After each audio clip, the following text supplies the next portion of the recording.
பாலத்தின் கீழே அம்மா அம்மா என அலறிய கர்ப்பிணி.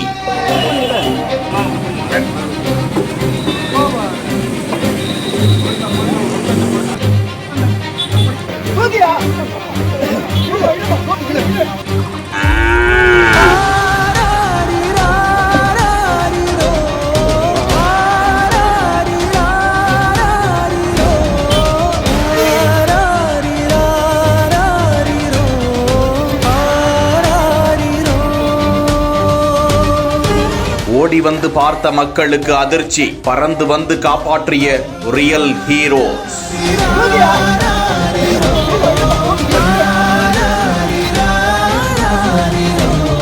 அரியலூர் மாவட்டம் ஜெயங்கொண்டம் பகுதியில் சாலை ஓரங்களில் அதிக அளவில் சுற்றித் திரியும் மாடுகளால் அடிக்கடி வாகன விபத்துகள் மற்றும் போக்குவரத்து பாதிப்பு ஏற்பட்டு வருகிறது. இந்நிலையில் ஜெயங்கொண்டம் வேலாயுத நகர் 3வது குறுக்கு தெருவில் சாலையோரத்தில் அமைந்துள்ள கழிவுநீர் வடிகால் ஓடையில் சினை பசுமாடு ஒன்று தவறி விழுந்து உயிருக்கு போராடி கொண்டிருந்தது. மாட்டின் சத்தம் கேட்டு அந்த வழியே சென்றவர்கள் தீயணைப்பு துறையினருக்கு தகவல் அளிக்க விரைந்து வந்த அவர்கள் கழிவுநீர் வடிகால் ஓடையில் சிக்கிய பசுமாட்டை நீண்ட போராட்டத்திற்கு பிறகு கயிறு மூலம் கட்டி பத்திரமாக வெளியே கொண்டு வந்தனர். தொடர்ந்து அதன் உரிமையாளரை வரவழைத்து எச்சரித்து அனுப்பினர்.